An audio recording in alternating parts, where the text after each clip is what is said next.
Le nouveau Camp Nou sera au cœur d'un complexe nommé SP Barça dans lequel on retrouvera le New Palo Blaugrana, une salle de basket et de concert rénovée avec 15 000 places, le Campus Barça qui sera un lieu dédié au sport et au divertissement autour du club, puis il y aura des hôtels et des bureaux. L'ensemble du complexe sera terminé en 2027. Le Barça va également profiter de cette rénovation pour augmenter significativement le nombre d'espaces VIP.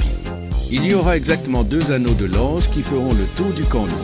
La construction du nouveau Camp Nou, prévue ultérieurement, devrait se terminer entre la fin 2024 et début 2025. Selon les informations récentes, les travaux ont commencé en 2023 et un retour au stade est anticipé pour la fin de l'année 2024. Les travaux de rénovation du Camp Nou ont commencé en juin 2023. Ce projet vise à moderniser le stade tout en augmentant sa capacité et en améliorant ses installations. La réouverture est prévue pour la fin de l'année 2024. Si tu as d'autres questions sur le projet ou ses implications, n'hésite pas à la demander.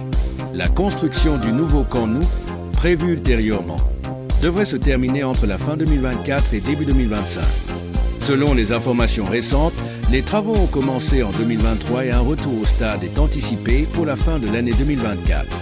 Le nouveau Camp Nou, une fois terminé, aura une capacité d'environ 105 000 places. Cela en fera l'un des plus grands stades d'Europe. Le projet vise non seulement à moderniser le stade, mais aussi à améliorer l'expérience des supporters avec des infrastructures de meilleure qualité. Si tu veux plus de détails sur les caractéristiques du nouveau stade, fais-le-moi savoir. Au cœur de Barcelone, le mythique Camp Nou, commercialement nommé Spotify Camp Nou, subit depuis 2023 une transformation spectaculaire. Avec un projet de rénovation très ambitieux, ce stade légendaire se prépare à fusionner la richesse de son héritage avec des innovations futuristes. Inauguré en 1957, le Camp Nou est un symbole du football mondial. C'est sur cette pelouse que des générations de fans ont vu évoluer le FC Barcelone, club fondateur du style de jeu tiki-takan créé par Johan Cruyff dans les années 90 puis repris par Pep Guardiola dans les années 2010. Le Camp Nou, c'est aussi des stars. Maradona, Romario, Rivaldo, Ronaldinho, Eto'o, Xavi, Iniesta et bien sûr Messi. Tous ont marqué ce stade dont les murs ont été témoins d'innombrables moments d'émotion pure. Mais jugé vétuste avec notamment l'absence de toiture, le Camp Nou s'est lancé dans une métamorphose grandiose. Tout comme le stade de l'ennemi juré, le stade Santiago Bernabéu du Real Madrid. L'un ne va jamais sans l'autre.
Le projet de rénovation du Camp Nou prévoit plusieurs changements significatifs.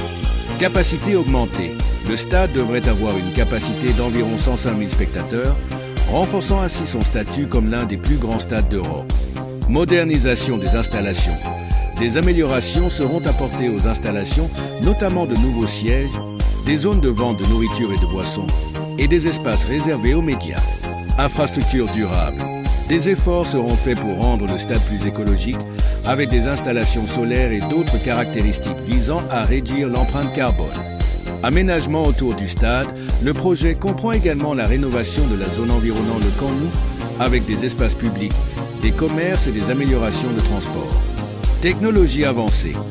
De nouvelles technologies seront intégrées pour améliorer l'expérience des spectateurs, y compris des écrans géants et un meilleur accès à Internet. Ces changements visent à offrir une meilleure expérience aux fans et à moderniser l'un des stades les plus emblématiques du monde. Si tu souhaites plus de détails sur un aspect particulier, fais-le moi savoir. La métamorphose du Camp Nou, les chiffres clés. Que retenir de cette transformation à Barcelone? 3 ans de rénovation entre 2023 et 2026. Nouvelle capacité de 105 000 places en 2026, soit le plus grand stade d'Espagne et d'Europe.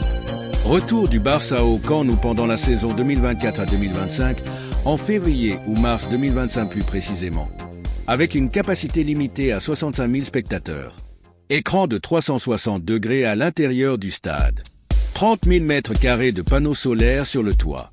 Un budget total de 1,45 milliard d'euros. Comme tout projet de construction ou de rénovation, l'une des priorités du nouveau Camp Nou est la durabilité. Le nouveau concept repose sur une présence accrue de vélos et une diminution de l'usage des voitures et motos. L'objectif est de fournir davantage d'espace pour les voitures électriques, offrant ainsi plus de solutions pour une mobilité durable. Enfin équipé d'un toit, ce dernier va intégrer des éléments qui renforceront la durabilité du Camp Nou tel qu'un système géothermique, un système de chauffage et de refroidissement. Il sera également couvert de 30 000 mètres carrés de panneaux solaires pour générer de l'énergie photovoltaïque.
Vous êtes-vous déjà demandé comment un stade comme le Camp Nou se transforme sous vos yeux? Aujourd'hui, nous plongeons dans les dernières mises à jour du chantier et croyez-moi, vous ne croirez pas à quel point les choses ont changé depuis la dernière fois que nous avons vérifié. Des nouvelles poutres posées aux sections VIP qui prennent forme. Ce sont les progrès que vous ne voulez pas manquer. Entrons dans le vif du sujet. Alors tout d'abord, parlons des sections VIP. Si vous avez suivi les mises à jour, vous savez que la zone VIP du deuxième niveau a été un gros focus depuis le 23 janvier. Les supports pour le deuxième anneau VIP sont déjà en place. Vous pouvez les voir clairement dans la section d'angle. Et ils ont l'air solides, mais voici le truc, les sièges du troisième niveau qui sont toujours en attente, il n'y a pas encore de support. Donc il semble que nous devrons attendre un peu plus longtemps pour que cette partie du projet démarre. Passons maintenant aux poutres, il y a beaucoup d'actions qui se passent. Ici, les grues soulèvent ces poutres massives en place et c'est assez impressionnant à voir une chose. J'ai remarqué qu'ils empilent un tas de poutres dans une zone. Ce qui me fait penser qu'ils se préparent pour une grande installation bientôt et en parlant de préparation, le travail du béton. Dans les sections inférieures est presque terminé, ils ont coulé une tonne de béton et vous pouvez voir les nouvelles plaques de béton empilées prêtes à être posées. Dans la zone de but sud, les choses bougent vite aussi. Ils ont retiré les planches de bois des escaliers. Ce qui signifie que le béton a pris et, écoutez ça, il y a un tas de poutres noires empilées prêtes à être installées. On dirait qu'ils se préparent pour des travaux majeurs dans cette section bientôt et n'oublions pas le parking. Ils font de sérieux progrès. Ici, les piliers sont en train d'être encastrés et les barres d'armature sont en place, c'est clair. Ils travaillent dur pour préparer cette zone pour la phase suivante. Entrons maintenant dans le stade pour un rapide coup d'œil. L'intérieur commence à prendre forme, en particulier autour des zones VIP. Vous pouvez voir les sièges préfabriqués déjà en place et la passerelle reçoit ses dernières touches. Mais ce qui est vraiment intéressant, c'est le travail en cours au niveau supérieur. Ils installent des filets de protection et se préparent pour d'autres installations de sièges. Ça commence à ressembler à un vrai stade. Ici au but ouest, les choses sont tout aussi occupées, ils ont travaillé sur les poutres structurelles. Et vous pouvez voir les progrès avec les barres d'armature et les piliers. En béton, la zone est encore un peu rugueuse. Mais il est clair qu'ils se concentrent sur la solidité des fondations avant d'aller de l'avant. Garder un œil sur cette section. Ce sera un élément clé de l'aspect final du stade. Une dernière chose, les sièges VIP dans la zone du but nord avancent bien, ils ont déjà des sièges préfabriqués en place. Et ça commence à ressembler à un vrai stade, mais il reste encore beaucoup de travail à faire. Surtout avec les filets de protection et les dernières touches sur les zones de siège. Donc pour conclure, le camp aucune construction avance à un rythme soutenu. Les sections VIP prennent forme, les poutres dont les travaux de bétonnage sont presque terminés dans plusieurs zones. Le but sud est en bonne voie et la zone de stationnement est sur le point d'être terminée. Il est clair que l'équipe travaille dur pour maintenir les choses sur la bonne voie, mais comme toujours, il reste encore beaucoup à faire avant de voir le produit fini. Si vous êtes aussi impatient que moi de voir à quoi ressemble ce stade, assurez-vous d'appuyer sur ce bouton d'abonnement pour ne pas manquer la prochaine mise à jour. À la prochaine!